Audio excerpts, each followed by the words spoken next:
I wasn't exactly looking forward to this point in our RV ownership journey, and that's emptying out the poop tank. Luckily, we're right next to our septic system and I have some outlets nearby, but where we have this parked where it's kind of nice and level is not where our septic outlet is. I got to take it forward down the hill about 30 feet and then hook that up into our clean out, and I should just be able to dump it right out this hose here. We have our gray water just emptying out right into the woods now, and that's been fine. It's been really nice because we use a lot more gray water than you do black water, poop water. But it is going to be a little bit of a process moving this thing, and my truck can't pull it, so I actually got a little adapter plate for my skid steer. Well, I already had it for another reason, but the adapter plate already has a hitch receiver on it, so I should be able to put a hitch ball on that and move this with the skid steer down to where I can empty the septic out. Step one, unhook all this stuff. Here's the makeshift RV electric pedestal up close. It's been working great, actually. Just got our 30 amp 120 volt plug in there. It goes right into the RV. And then these are 8-gauge wires, 3 8-gauge wires in here that goes back to the house, right to the main breaker panel. I really like the look of those aluminum wheels. Those things are sharp. Power, water. This is gonna be a pain.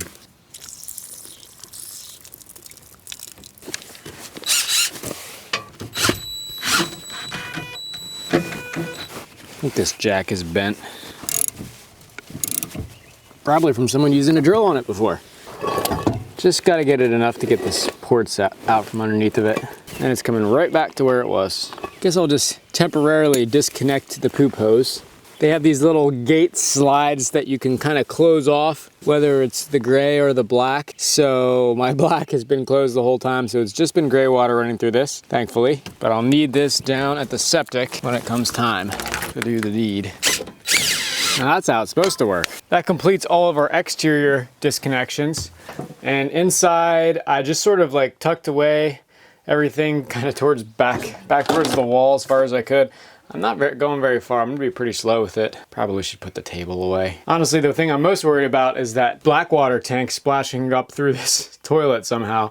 In theory, I shouldn't even have to lower this jack down because I'm gonna have my skid steer, so I should be able just to pick the thing right up, leave it exactly where it's at, and bring it back to the same exact spot. Here's the little skid steer setup, which I bought as a 3-point hitch attachment, but it comes as a bonus with this 2-inch hitch receiver.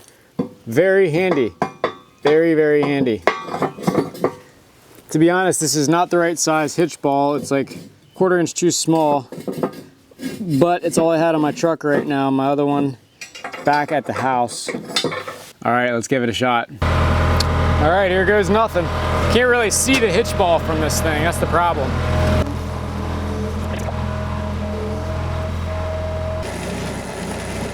Here goes nothing.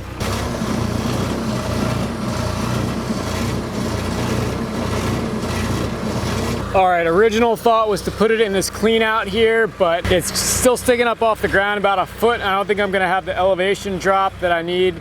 So instead of getting the Sawzall out and cutting that off, I just opened up the lid to our actual septic tank, which is literally completely unused. I thought it was actually empty down there, but it turns out there is like 4 inches of water, but that's literally it. There's almost nothing in there.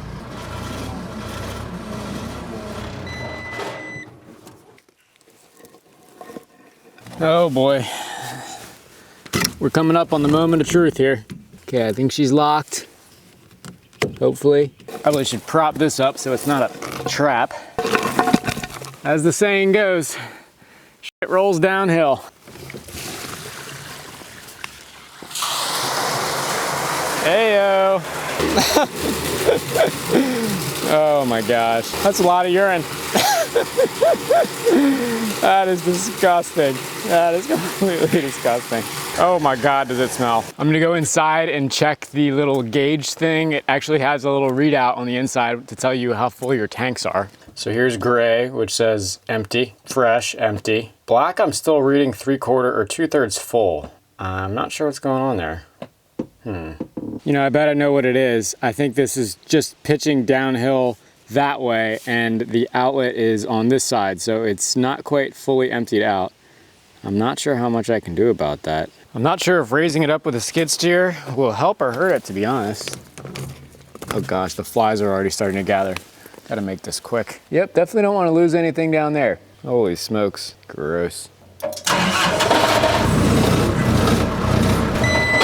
Yeah, short of, I think the only thing I could do is back it in uphill of the system so that the outlet is downhill. That's the only thing I think I can do, but pretty sure that's my problem. Oh gosh, it's too rocky over there to bring it over there. I'm gonna like puncture a tire or something. That might have to be good enough until I figure something else out.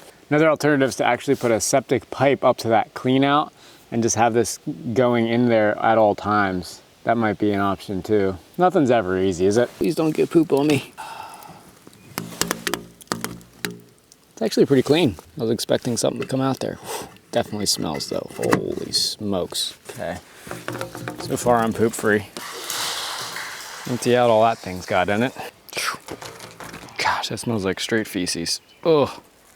Amazing how quick the flies find this stuff. Do not fall into the septic tank at any cost. It's a straight 2-foot diameter hole into nowhere. I'm gonna take it back up for now, but this area would be the perfect spot to sort of back it in, and then I would be at the downhill side on the waste outlet. I gotta clear out some of these rocks and add some decent soil in here before I do that so I don't pop tires.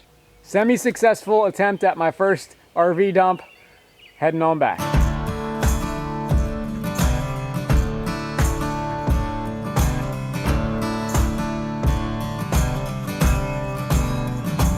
Fast forward about 2 weeks and the tank is full again. It really did only get emptied about 1/3 with that little escapade that I pulled, pulling the thing down to the septic tank.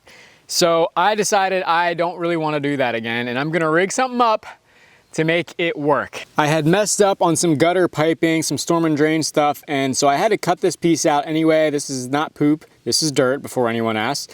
So luckily I didn't throw this piece away because I figured it would come in handy, and of course it did.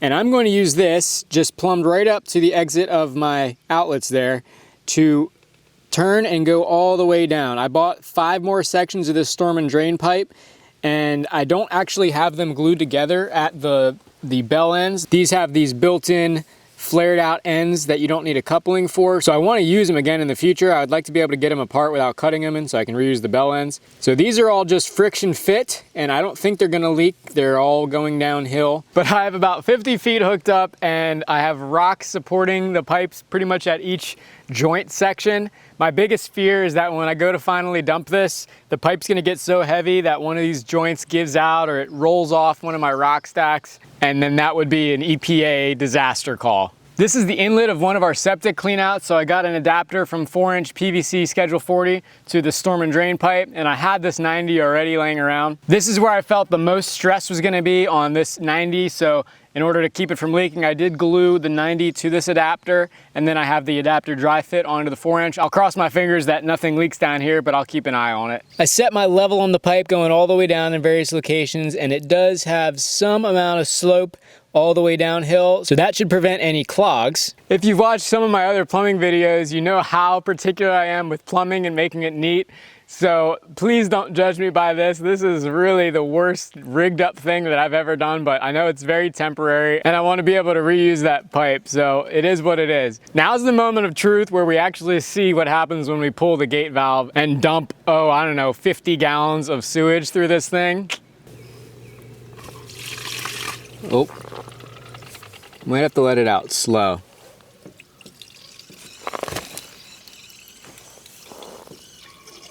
I saw it kind of overflowing over there.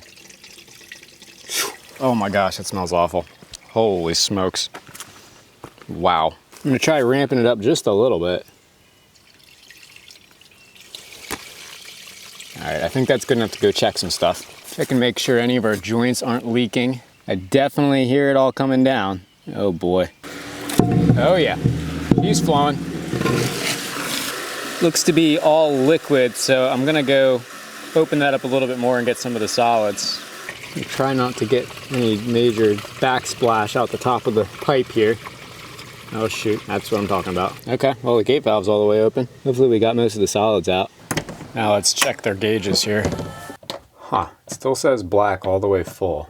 Well, it seems to be all the way drained out. Just as a sanity check, I'm gonna have Elena fill the toilet bowl up with water and then flush it. And I should be able to hear most of it come out of here right away. Yeah, I hear it. I just wanted to make sure it wasn't leaking profusely or anything. There is a small drip out of this top little cap over here because it's not glued on either. But overall, I think it's good. I think it's good. That sure beats the heck out of dragging this down here. I think that's the end of our RV sewage adventures for today anyway, but I know there's gonna be a follow-up on Instagram stories in a little bit, so definitely follow us there if you haven't already. If you wanna see a little bit more detail about the RV, click here. What are you waiting for?